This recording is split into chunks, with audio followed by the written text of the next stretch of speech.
Well, hello. Hello. Wait, I don't think I have you plugged in here.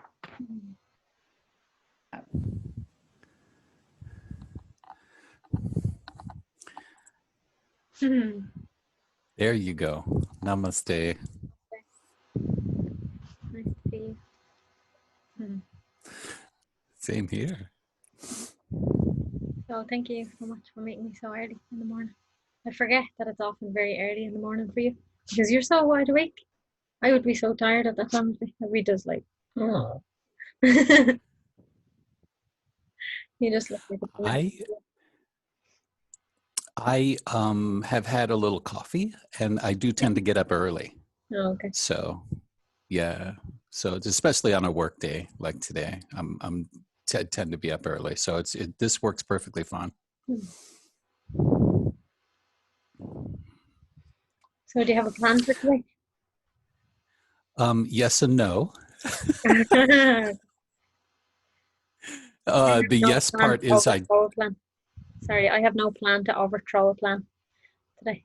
you have no plan to overthrow my plan? No, not today. I wanted to share from last time that what's sort of resonating is you saying that it's not possible to have a problem. Yeah. Like you have to sort of generate one to have one. Yeah. It was very beautiful, and I've been sort of harking back to that, and it's been very pleasant to think about that. Because in your natural state, of course, there's no problem. You know, when you're just you're just here. In your natural state, you're just here. And then it has to be and it's not even that a thought creates a problem, but like some thought appears and then I suppose we buy into it or something because a thought by itself can't even create a problem. It's just if we believe it or identify with it, attach onto it in some way. I think like Ananta often says that it's like not how do we drop problems, but like look to see how do we create them. Like probably whatever I said, I probably got it from him somewhere. I think everything you say, like you feel like you pick up bits here and there and here and there, and then like they all come out at the right time. That's it's like nothing is new. You know, there's nothing new to say really. I'll just refresh. And so I'm reminded of something Nadaga said to Ribu. Let me just reach for it here. Let me see if I can find it real quick.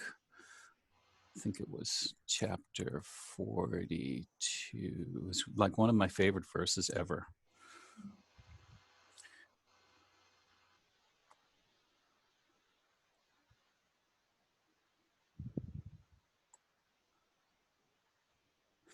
I can't find it so quickly, but it was something about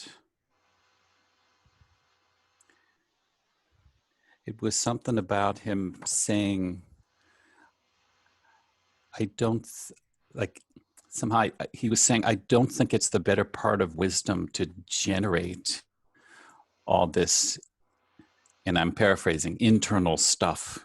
Mm-hmm. And how beautiful would it be to just switch it off? You know, Yeah. it doesn't switch off on this side. It just keeps bubbling. Yeah. It's like if you try to switch it off, that's trying to switch it off. It's actually giving it attention. So it's almost like if Yeah. you're trying to stop a fire, like we try to stop a fire by like putting we actually can try to stop a fire by like going like this, and that's really fanning the flames and making it bigger. So in the same way, it's like we try to stop the mind. Just that energy of trying to stop the mind actually encourages it. It's giving it attention.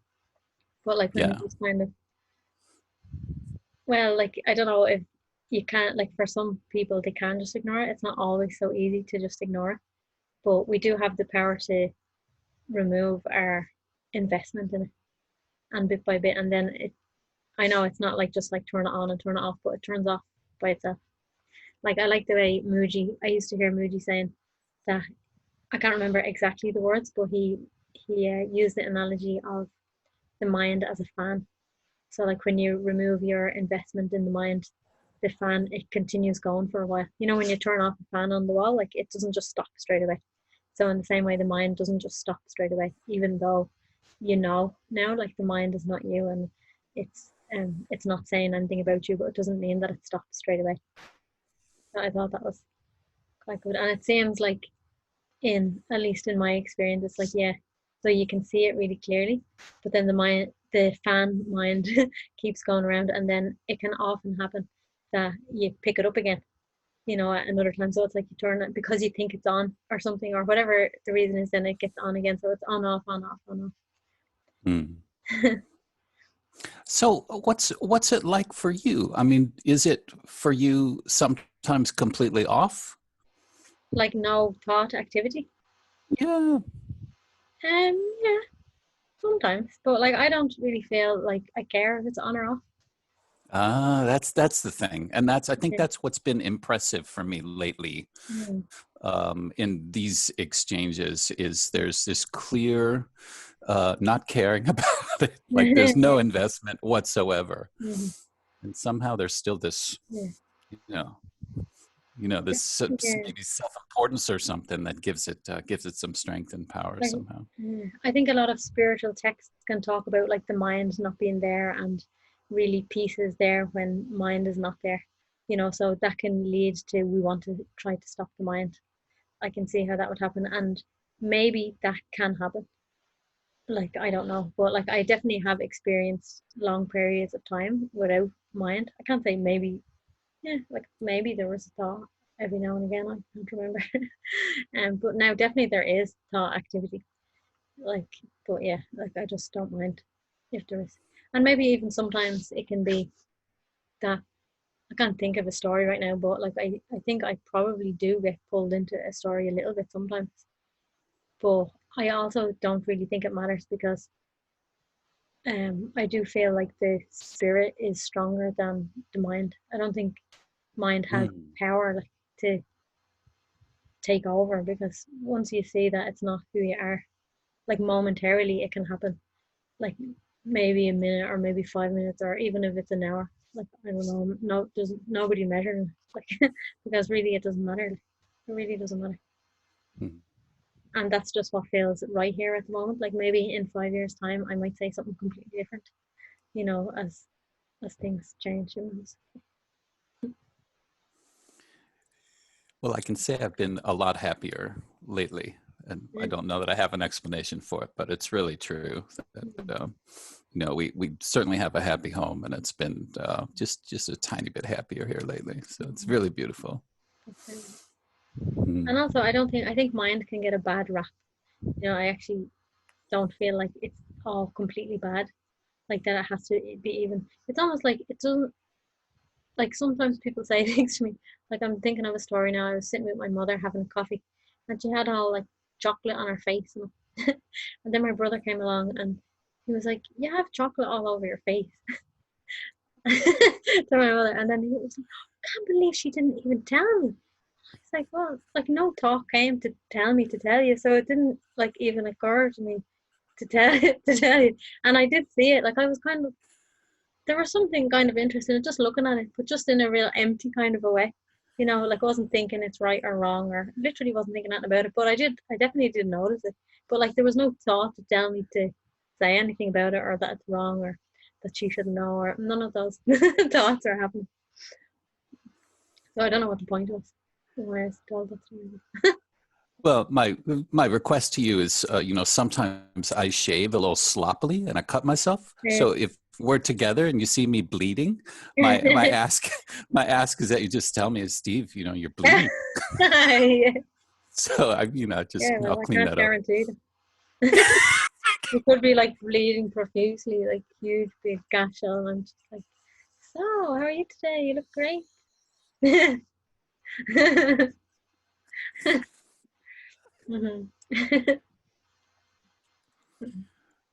So, what did occur last night specifically is I looked at chapter 11, Mhm.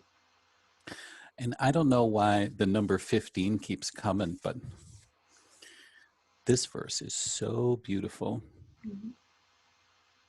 that I wanted to read it to you and kind of see what happens. And then there's a couple more at the end, but we can kind of see how it goes. So this chapter is All is Brahman and I am that. Verse 15. All things like mind and such are of the nature of Brahman. The five sheets are of the nature of Brahman. The variegated universe is of the nature of Brahman. The asti, the discrete, the distinct, and samasti, the collective or integrated, are of the nature of Brahman.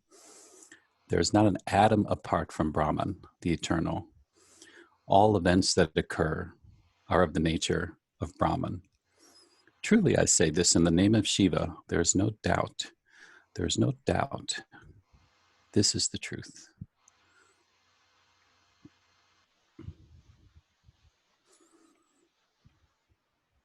There is something that comes,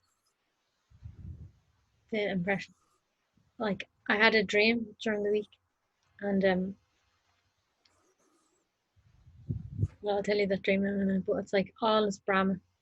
But even if we know it, and if we've seen it, even like 1,000 times, it's like we won't experience it like fully all the time until we kind of, I suppose, take our investment away from all the stories that come up.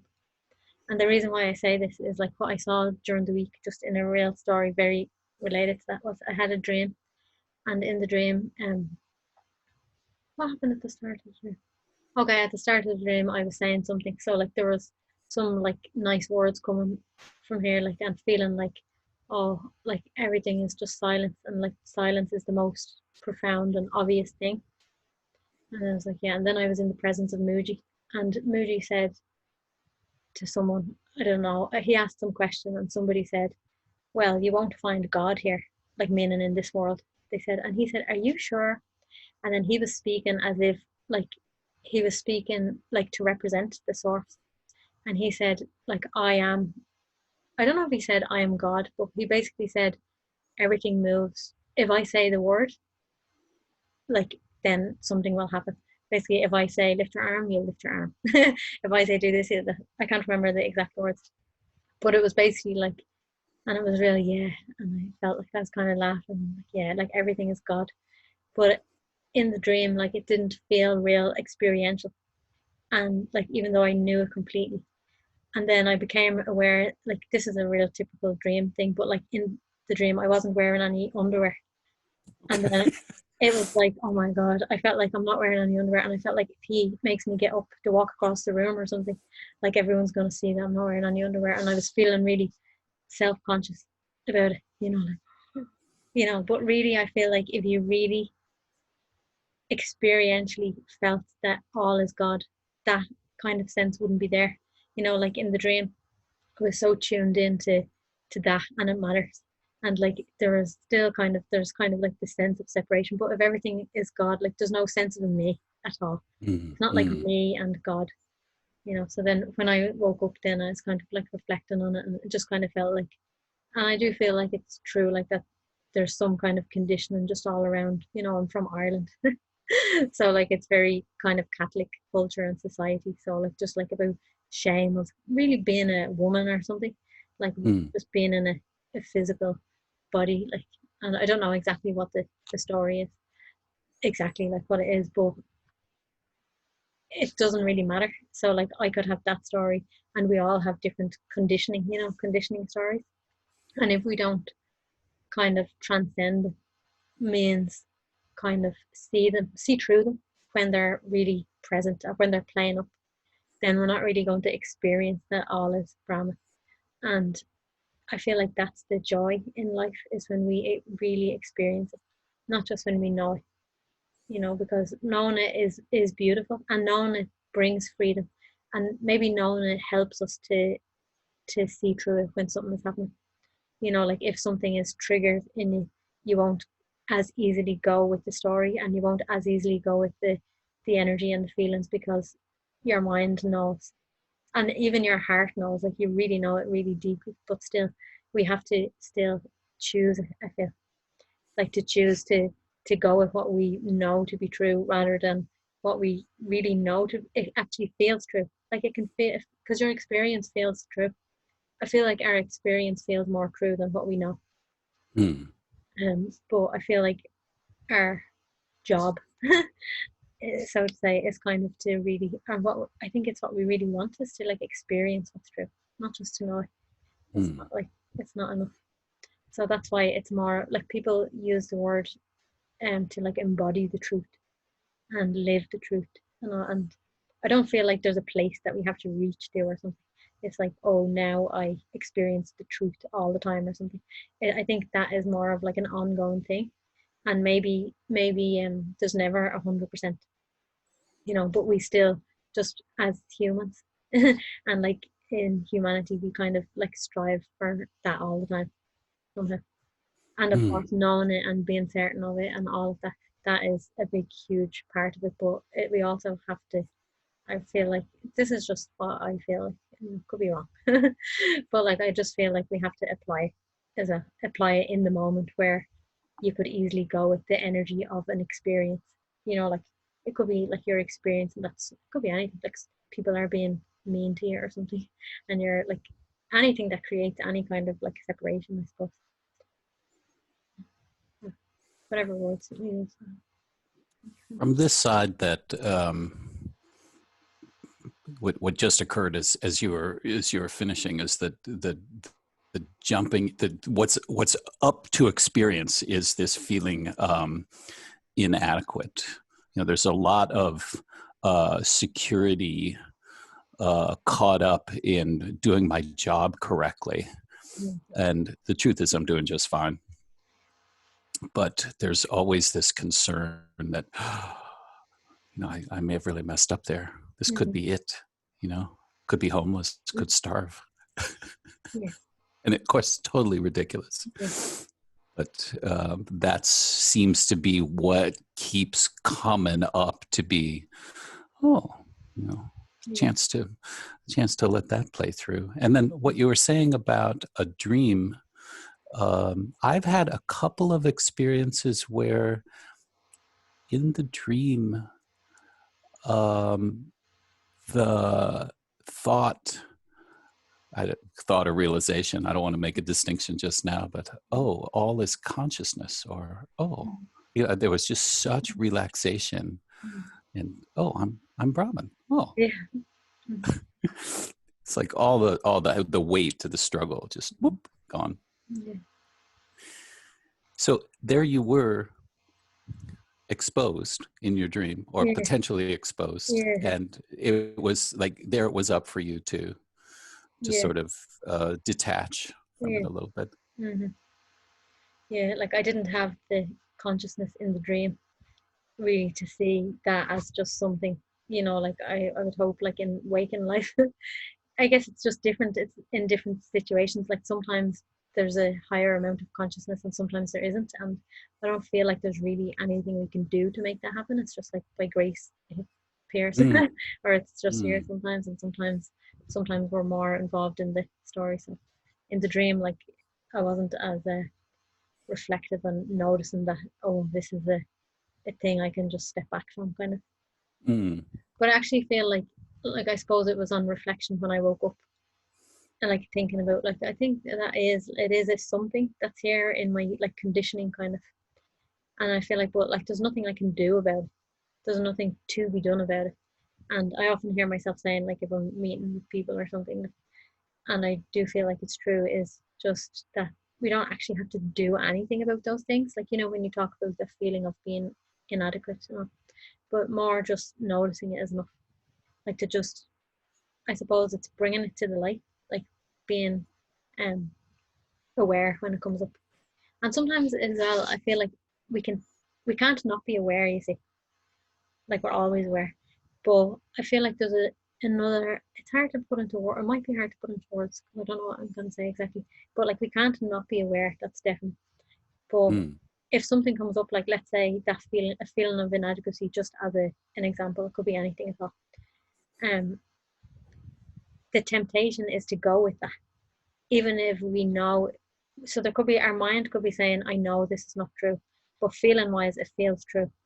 So I feel like something has to happen to really just really just be aware and let, I suppose, let it play out, and even watch all of it, watch like the mind that's saying no, it's not that. Like just watch everything that comes up. And what I feel like a way of saying it is to just like slow down with everything that comes up. Like when we just slow down with everything comes up, that we get to see the way it plays out. And it's kind of like, it doesn't even have to go. It's like we're not putting any of limitations is the right word, but we're not putting any conditions on anything that plays out in our lives, and humanity. But we just actually get to learn. It's like we get to see how it is to be human, or how it is like, how is it like, what is this Steve character or this Amber character? Because she's being formed, or he's being formed by like everything that's ever, not just this life, but maybe even the life of the parents and the ancestors, and also all this, it's like energy, and it plays in this certain way. So we get to see who is this person and who is this being, this character, not like a character, by just kind of slowing down. It's like, okay, and you're just really letting it, and you're not saying anything about it. Like there's no added interpretation. It doesn't mean anything about you. It doesn't have to go. It's just like, it's okay. It's kind of like you're there's no fighting, or you're just kind of bringing light to everything by slowing down. And in a way, it's the same. Like, if you were speaking in the terms of the Song of Rubu, it could be just like recognizing in those moments, you're recognizing that you are um Brahman. But you see, I think in spirituality, what people do sometimes, and I don't really think it's the right thing necessarily, but it's like in this moment where something comes up, you know, let's say you're triggered, or there's some kind of conditioning story, an old thing playing over, and it's not just a thought, like it can feel very energetic, as a. And then we also know, we have all the spiritual ideas, and we know them to be true, and we turn completely away from the false and turn only to the true. And that's like, it's one way, and I think it's nice. But if this thing keeps coming over and over again, and it's obviously not working, like to keep just turning away from it, I kind of feel like you can't really say like there's one way. I can't say like that is good at a certain point, but I actually feel like it's better to um not necessarily to turn away from it, but it's just like you're open to everything, so everything can be there. So just to put a word on it, we'll call like the conditioning like darkness or something. So like the darkness is completely allowed to be here right in the middle of the light. So it's not that there's one way over here. It's not that the truth is over here and the false is over here. They're like both here, and they're both here together. And the false is not even false then. The false is actually true as well. It's just like, this is what's happening. This is the way like energy is playing out as a character. And then and somehow in that way it doesn't feel so heavy, because the only way it feels heavy is when it's almost like there's the dark and there's the light, and we make ourselves be a something in the middle that has to choose between the two, like a me. It's like, oh, me, and you're discovering that really I'm this. So you're saying, oh, I'm this, I'm going to go this way, and I'm not this. So it's like you have to pick between the two, but there is no me in the middle at all, and there's not a one over there and one over there. Like it's just all here. And somehow it's like we don't have that expectation that like the dark one has to like dissolve or something, but I think that does often happen.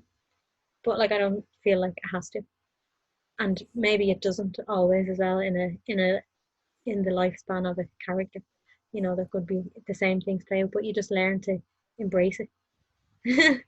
As a When you mentioned the energy moving, or the presence of this character entity, what sort of came as you mentioned that and you were speaking was that sometimes I've noticed that the energy sometimes comes first and then the story about it comes later, and that's a very new thing. That's a very new observation here. It's really cool. Yeah, like there's a little bit of contraction. Oh well, that's because I failed here and now I'm gonna like lose my job and live on the street and starve to death. And it's so ridiculous to speak it out. Like, well, there's at least 2 or 3 things that have to happen before that's possible. So, yeah, beautiful. So the number 30 is coming to mind. So I want to skip ahead. It's actually 33. Ruba's using a lot of repetition in this chapter. This is verse 33. There's not even an atom without the undivided Supreme Brahman. Not even an atom. Not even an atom. Not an atom. The undivided Supreme Brahman is all. You are that. I am that. Everyone is the undivided Supreme Brahman. In the name of Shiva, there is no doubt concerning what has been said. No doubt. Indeed, I am the undivided Supreme Brahman. Realize this, son, without any delusion.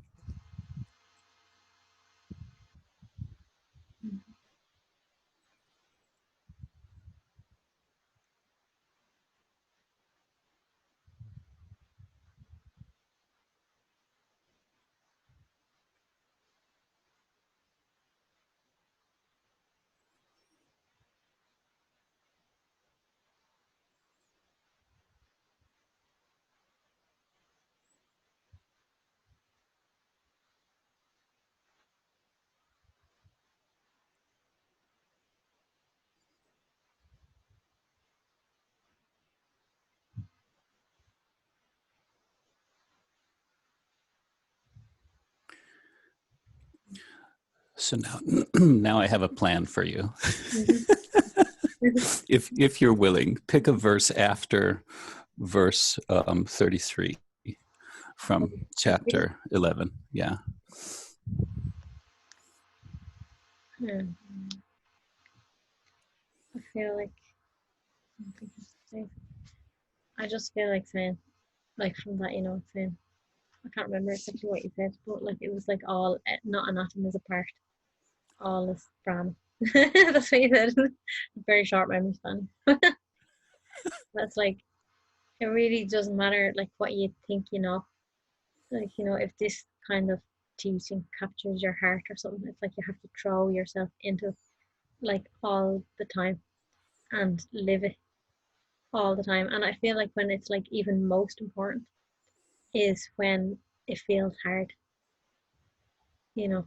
or else it's kind of meaningless, because even you could come to a satsang type of meeting, satsang type thing, or sit down for meditation, and you could recognize it and it feels beautiful. And you're like, yeah. And like you totally feel it in your heart. Oh yeah, beautiful. But then you have an argument with your wife or something, and like you forget everything, and like maybe you're mean to her, or whatever. And of course, like those things happen anyway. But it has to be that we want to apply it in the sense, I suppose, surrender our sense of ego, like all the time, like throw ourselves into the teaching, not just in a mind way, but in a complete being way, because that's the only way we really know something, is like that. And then even then, like you don't even know if you know or not. Like the sense of knowing is just gone. So even like we can believe that we know, yeah, I know all of Brahm, when you hear it, yeah, I know it, but like we really don't know. Like I feel like it's like yeah, Muji says, let your life be the evidence of the truth. And I suppose like at different times you understand words in different ways, but I feel like I can understand it now in a deeper way than I did maybe 10 years ago or 5 years ago.